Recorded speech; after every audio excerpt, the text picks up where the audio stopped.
Over the course of history, which is a really, really, really long time, one group has suffered more oppression, more unfairness, more brutality than any other. No, not bald people. Kids! Nickelodeon heard your cries for freedom and answered, claiming a piece of the planet Earth in the name of kids everywhere. Nick Studios, Florida, the first world kids headquarters. Nickelodeon, a brand synonymous with vibrant and child-friendly entertainment, is a name familiar to many. The network is a cherished memory for many children who grew up in the 90s, epitomizing a golden era of youth, entertainment, and nostalgia. Despite its initial success, the studio faced many challenges in the changing entertainment landscape. The once thriving Nickelodeon Studios, a beacon of success and childhood entertainment, now sits abandoned and forgotten, a silent relic of its former self. The story of the rise and fall of Nickelodeon Studios begins in the 80s. In November 1988, Nickelodeon entered into an agreement to establish its inaugural production studio within the developing Universal Studios Florida. Universal had identified through research that a functioning studio would be a key attraction in a movie-themed park. They presented Nickelodeon with an attractive proposal, offering the production facilities at no cost. The appealing offer drew Nickelodeon's interest away from potential negotiations with then Disney MGM Studios. Part of the agreement included a commitment from Nickelodeon to feature Universal Studios Florida in their broadcasts a significant number of times annually, and to air the park's television advertisements. Construction of the studio facilities commenced in 1989, led by Turner Construction Company. The project included the development of two large sound stages, stages 18 and 19, and a substantial 40,000 square foot video production space within the production central area of the park. The interior and exterior designs of the facility were done by Nickelodeon's production designer Byron Taylor and art director Don St. Mars. The design and construction supervision, along with the general management of Nickelodeon Studios upon its completion, was overseen by Scott Davis, a senior vice president at Viacom.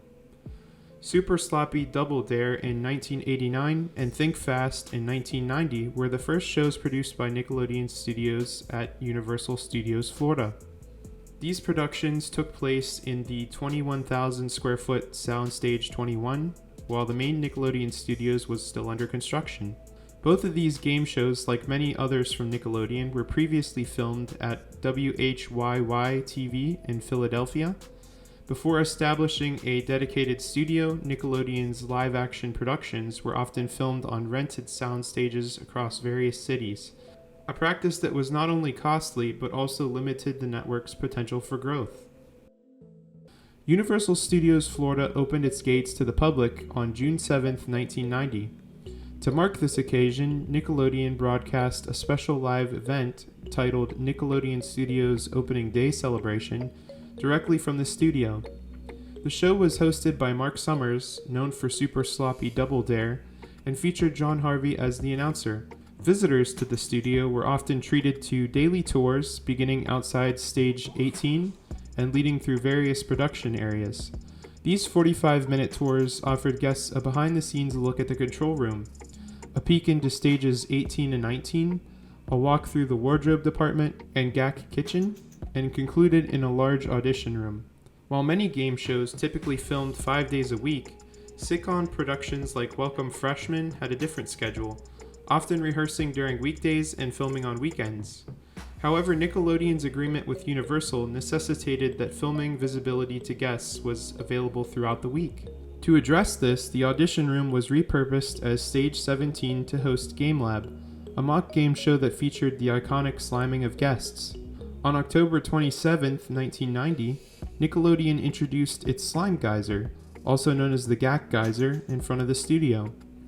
The unveiling event was hosted by Russell Johnson, famously known as the Professor from Gilligan's Island. This 17-foot high fountain became a spectacle, erupting with green-colored water every few minutes. Nickelodeon even utilized the footage of the geyser's eruption as a signature start to their broadcasting day. The Nickelodeon time capsule was ceremoniously buried near the slime geyser on April 30th, 1992. The capsule was filled with items selected by Nickelodeon viewers representing what was important to children in 1992. Contents included a Barbie doll, a baseball, various books, a comic book, an endangered species book, a history book, a phone book, TV guide, a world atlas, bubblegum, CDs from artists like Hammer and Michael Jackson, and several news reports covering significant events of the time. Other items included a copy of Nickelodeon magazine, a Nintendo Game Boy, pencils, a piece of the Berlin Wall, Reebok sneakers, rollerblades, a skateboard, a t-shirt featuring Ren and Stimpy from Nicktoons, Twinkies, and VHS tapes of Back to the Future and Home Alone. The capsule also included a tape of the burial event and the camcorder used to record it. In 1993, production of Roundhouse was moved to CBS Studio Center in Los Angeles for its second season. The decision was influenced by the show's cast, crew, and musicians, who were members of unions and felt that working in Orlando deprived them of certain residuals. Florida, being a right-to-work state, had initially attracted producers who were looking to circumvent the higher union costs and strict regulations that were common in California. By the end of 1994, Universal Studios Florida found itself trailing behind Walt Disney World in terms of number of visitors, welcoming 7.7 million guests compared to Disney's 28.9 million. In response to this competition, Universal initialed the construction of Islands of Adventure in 1995, signaling a strategic shift to primarily focus on being a theme park. This move was part of a substantial $2 billion expansion project. Universal began to prioritize thrill rides over its production studio capabilities, simplifying their marketing slogan from "See the Stars, Ride the Movies" to just "Ride the Movies." This shift also led to a decline in the number of new productions not only at Nickelodeon Studios, but also at Universal Studios Florida and the rival Disney MGM Studios. The trajectory of Nickelodeon Studios began to decline due to several internal corporate changes. A significant change occurred when Geraldine Laybourne, a key advocate for the Orlando facility, stepped down from her role as president of Nickelodeon in February 1996. She was succeeded by Herb Chanel, who previously served as the executive vice president. In 1997, another major change took place when Scott Davis, the general manager of Nickelodeon Studios, departed from his position. He was replaced by Scott Fishman, known for creating Nickelodeon Guts.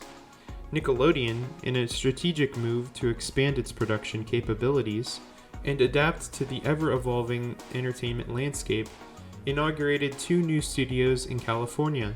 In 1997, the live-action studio Nickelodeon on Sunset was opened, marking a significant step in the network's expansion. This was followed by the launch of Nickelodeon Animation Studio in 1998, further solidifying Nickelodeon's commitment to diversifying its production studio. The opening of these studios signified a major shift in Nickelodeon's operational focus, placing a greater emphasis on the failing animation sector and live-action productions within the Hollywood ecosystem. In an effort to maintain relevance and competition, Nickelodeon Studios in Florida formed a partnership with visual effects company Kinetics in 1998. This collaboration aimed to enhance the capabilities of the video production building in Florida. A notable initiative of the partnership was the establishment of a training center for Kinetics software within the facility. This move was seen as an attempt to keep pace with the advancements and innovations emerging from the Nickelodeon Animation Studio. The training center was envisioned as a space where creative talents could hone their skills in cutting-edge visual effects, a crucial aspect of television and film production. Despite these efforts, the early 2000s brought a series of challenges and changes to Nickelodeon Studios in Florida. In March 2001, the studio began laying off employees. This decision was driven by several factors. A significant portion of Nickelodeon's closed-set productions had been relocated to California. The production game shows had ceased, and the network's highest-rated programming had shifted towards animated content.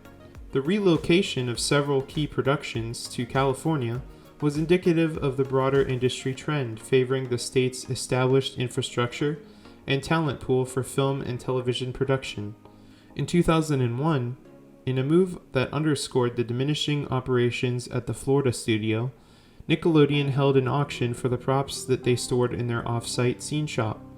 This event not only marked the clearing of physical assets, but symbolized the end of an era for the once thriving production hub. The final program to be taped at Nickelodeon Studios was Nickelodeon Splat, a live broadcast that aired on August 17, 2004. This final broadcast was a nostalgic nod to the studio's legacy, but it also marked the conclusion of its operational life. On April 30, 2005, Nickelodeon Studios closed its doors permanently, ending its 15-year run as a landmark of children's television production. The closure of the studio was a reflection of the shifting priorities within the network and the broader changes in television industry, highlighting a move towards animation and the centralization of production activities in California. On November 9, 2006, Universal Studios added a major redevelopment plan for Stage 18, a key part of the former Nickelodeon Studios complex. This initiative was an attempt to repurpose and rejuvenate the studio space.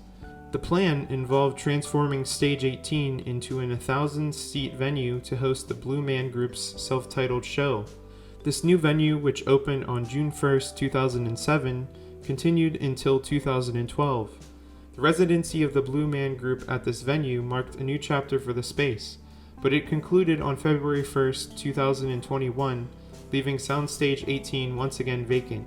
In a separate development related to Nickelodeon's legacy, the time capsule, buried by the network in 1992, underwent several relocations. Initially removed in August 2007 from its original site, the capsule found a new home at the Nickelodeon Suites Resort. However, following the closure of the hotel in 2016, the capsule was once again uprooted and buried at the Nickelodeon Animation Studio, with plans to reopen it on April 30, 2042. Nickelodeon made a brief return to its former facilities in 2008 for the filming of My Family's Got Guts. This production utilized parts of Nickelodeon Studios, including the green room, with training occurring in Stage 19 and actual production taking place on nearby stages 23 and 24. The return was a nod to the studio's past, albeit for a brief period. Currently, Stage 19 and the video production building serve as the headquarters for Bally Sports Florida and its sister Bally Sports Sun. This transition marks yet another phase in the ongoing evolution of the space, illustrating how the once iconic Nickelodeon Studios has adapted and changed over time.